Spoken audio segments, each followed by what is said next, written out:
নতুন দিনে ফেরা মানুষদের প্রতি হালাল ক্যারিয়ার সম্পর্কে আপনি কোন বার্তা দিবেন কিনা? হাসান মারুফ সরকার আপনি লিখেছেন, এসএসসি পরীক্ষায় নকল করে 4.79 পাই, এজন্য আমি অনুতপ্ত, এখন আমার করণীয় কি?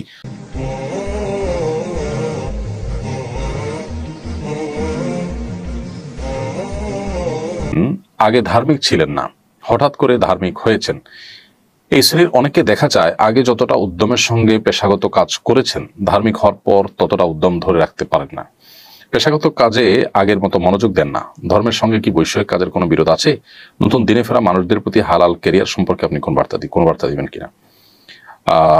ভাই মাহমুদুল হাসান, আমাদের অনেক ভাই বোন আছেন যারা আসলে দিনে ফেরার পর বা দিনের এক সময় দিন সিরিয়াসলি চর্চা করতেন না, এখন সিরিয়াসলি দিন চর্চা শুরু করছেন সব ক্ষেত্রে। এই মানুষগুলো আখিরাতমুখিতা এবং সত্যিকারের দিনদারিতা চর্চা শুরু করার পর থেকে দেখা যায় যে তারা আসলে কাজে কর্মের প্রতি মনোযোগ হারিয়ে ফেলছেন।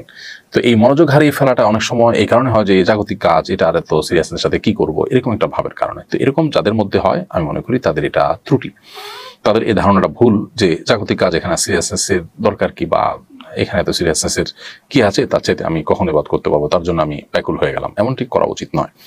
কারণ নবী করিম সাল্লাল্লাহু আলাইহি ওয়াসাল্লাম বলেছেন, ইন্নাল্লাহা ইউহিব্বু ইযা আমিলা আহাদুকুম আমালান আন ইউতকিনাহু। আল্লাহ রাব্বুল আলামিন বান্দার কোনো কাজে যখন ইতকানের সাথে করে, তখন সেটা আল্লাহ তাআলা পছন্দ করেন। যে কোনো কাজ করবে, এখানে আমালান আরবি গ্রামার অনুযায়ী তানবিন, এর মধ্যে ব্যাপকতার অর্থ আছে। বান্দা যদি কোনো কাজ করে, কোনো কাজ সেটা দুনিয়াবি পরকালীন যে কোনো কাজ করে, সেটা যেন ইতকানের সাথে করে, এটা আল্লাহ তাআলা পছন্দ করেন। ইতকান মানে হলো দৃঢ়তা, যথাযথভাবে করা, সিরিয়াসনেসের সাথে করা।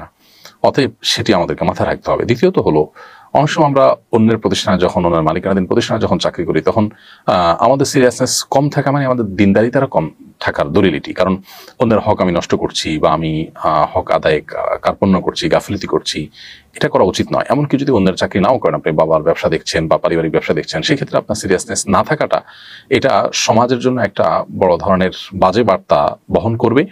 কারণ অনেক মানুষ আছে যারা দিন সম্পর্কে সঠিক ধারণা তাদের নেই, তারা মনে করবে যে দিনদারিতার পথে চলে গেলে মানসিকভাবে ক্ষতিগ্রস্ত হয় এবং তার দ্বারা পরিবার ক্ষতিগ্রস্ত হয়, ব্যবসা বাণিজ্য ক্ষতিগ্রস্ত হয়। তখন আপনার এই আচরণটা দিন বিমুখতার পথে মানুষকে আহ্বান করলো। তো এই সমস্ত কারণে একজন মুসলিম আসলে তার ধর্মচর্চার পর, দিনদারিতা পরিপূর্ণভাবে চর্চা করার পর, পরিপূর্ণভাবে ইসলামে প্রবেশ করার পর তিনি আরো বেশি কাজে কর্মে সিরিয়াস হয়ে যাবেন, সেটি বরং কাঙ্ক্ষিত এবং প্রত্যাশিত। বিশেষ করে সেটিকে তার দাওয়ার একটি হাতিয়ার এবং মাধ্যম হিসাবে নেওয়ার কারণে। আর অপরদিকে নবী করিম সাল্লাল্লাহু আলাইহি ওয়াসাল্লাম হাদিসে যে কোনো কাজ আমরা করব, সেটাকে সর্বোচ্চ সিরিয়াসনেস সাথে করার যে গুরুত্ব রয়েছে, সেটার উপর আমল করতে গিয়ে এমনটি আমাদের করা উচিত। হাসান মারুফ সরকার আপনি লিখেছেন, এসএসসি পরীক্ষায় নকল করে 4.79 পাই, এজন্য আমি অনুতপ্ত, এখন আমার করণীয় কি? যদি কেউ নকল করে পরীক্ষা পাশ করে থাকেন, তিনি অবশ্যই অন্যায় করেছেন, একটা অপরাধ করেছেন, আমানতের খেয়ানত করেছেন। তিনি আল্লাহ সুবহানাহু ওয়া তাআলার কাছে এর জন্য ক্ষমা প্রার্থনা করবেন এবং নিজে কখনো ধরনের অপরাধ আর করবেন না মর্মে সংকল্প করবেন। এর বাইরে তার বিশেষ কোনো করণীয় নেই। এর কারণে তার চাকরি উপার্জন হারাম হয়ে যাবে, ব্যাপারটা সেরকম নয়।